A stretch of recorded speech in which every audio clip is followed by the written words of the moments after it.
Once upon a time, in a land filled with melodies that danced on the wind, there was a young man named Ludwig.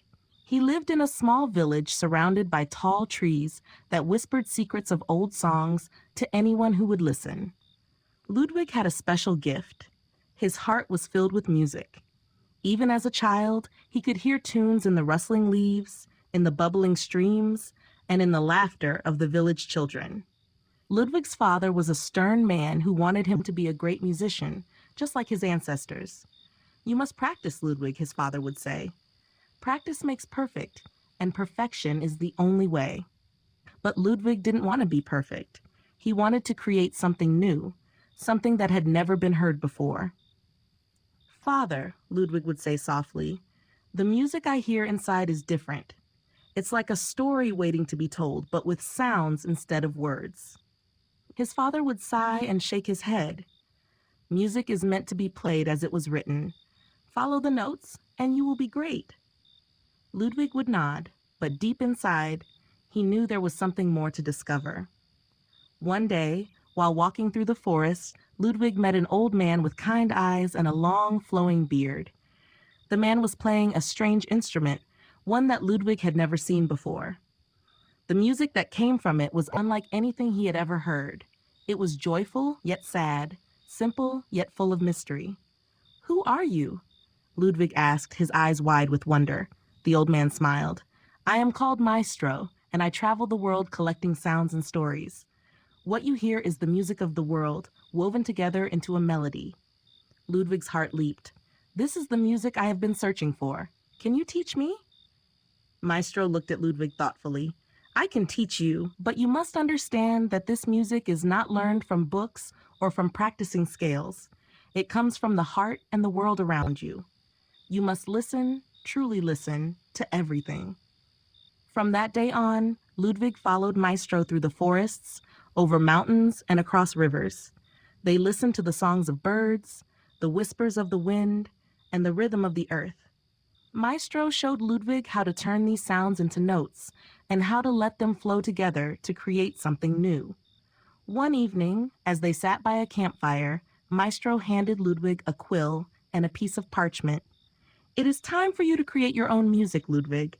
Let the story within you come to life." Ludwig stared at the blank parchment, his hand trembling slightly.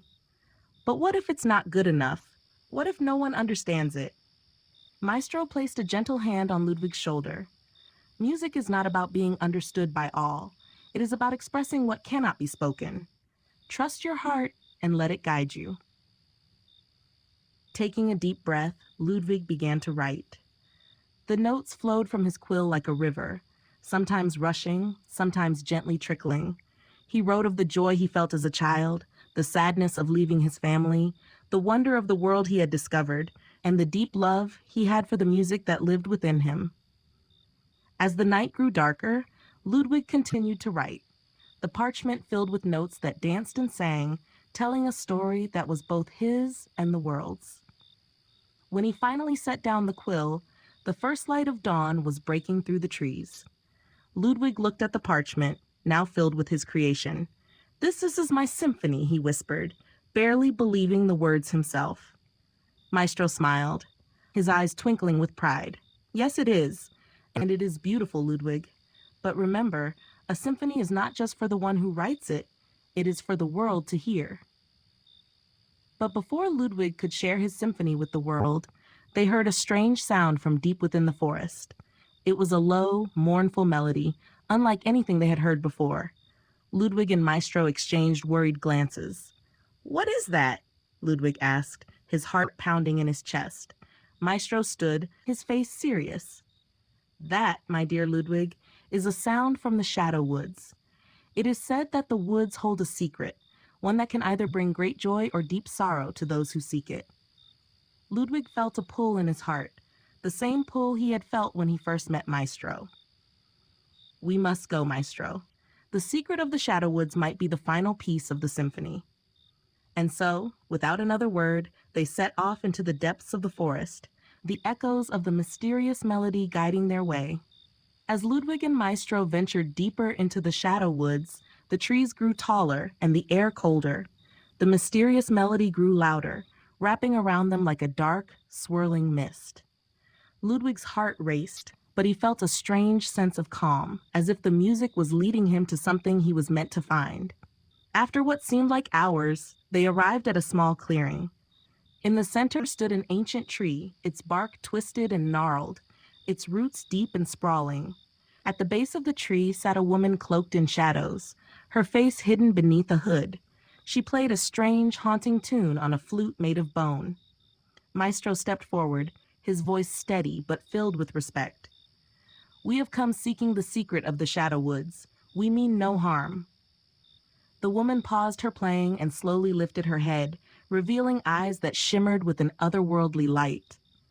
"The secret you seek is one of great power," she said, her voice like the rustling of leaves. "It has the power to complete your symphony, but it also has the power to consume you." Ludwig felt a chill run down his spine. "What do you mean? How can it consume me?" The woman's gaze softened as she looked at him. "Music is a powerful force, young one. It can heal, but it can also destroy. The melody you hear is the song of the lost, the souls who were once filled with the same passion for music as you. Yes, they sought to create something perfect, but in their quest, they lost themselves." Ludwig swallowed hard. "But I don't seek perfection. I only want to share the music within me." The woman nodded slowly. "Then you must be careful, for the symphony you create will reflect the deepest parts of your soul. If you pour your heart into it, it will be beautiful. But if you let fear and doubt creep in, it will become twisted."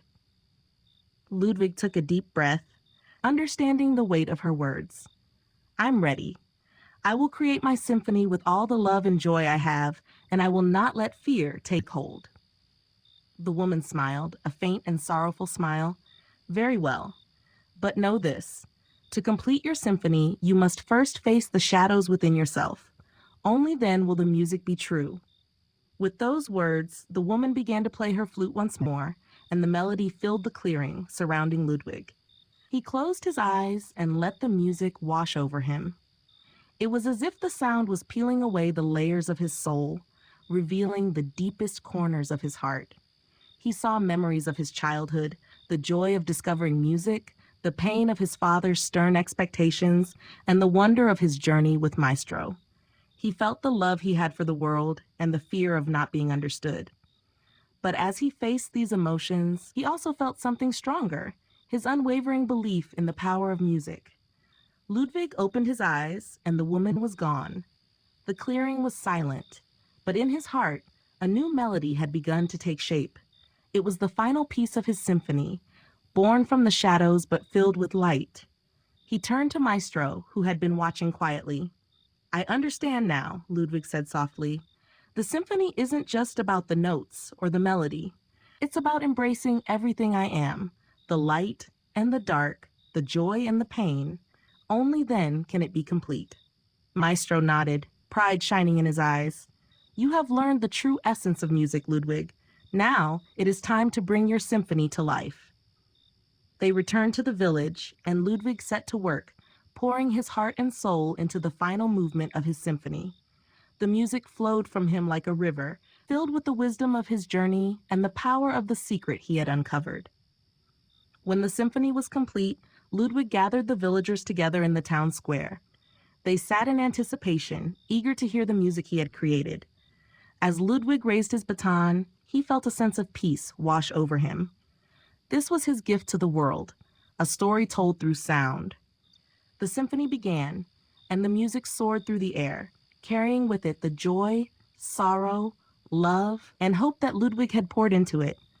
The villagers listened in awe, their hearts touched by the beauty of the melody. As the final note rang out, there was a moment of silence. Then the village erupted in applause, tears of joy streaming down their faces. They had never heard anything like it, a symphony that spoke directly to their souls. Ludwig lowered his baton, his heart filled with a deep sense of fulfillment. He had done it. He had created something new, something that would live on in the hearts of those who heard it. Maestro approached him, a proud smile on his face. "You have created more than just a symphony, Ludwig. You have given the world a piece of your soul, and in doing so, you have changed it for the better." Ludwig smiled, feeling a warmth spread through him. "It wasn't just me," he said. "It was the world, the people, the shadows, and the light. They all came together to create this symphony." And so, Ludwig's first symphony became known as a masterpiece, a story told through music that would be remembered for generations to come. It was a tale of joy and sorrow, light and shadow, but most of all, it was a tale of a young man who listened to his heart and let it guide him to greatness. The end.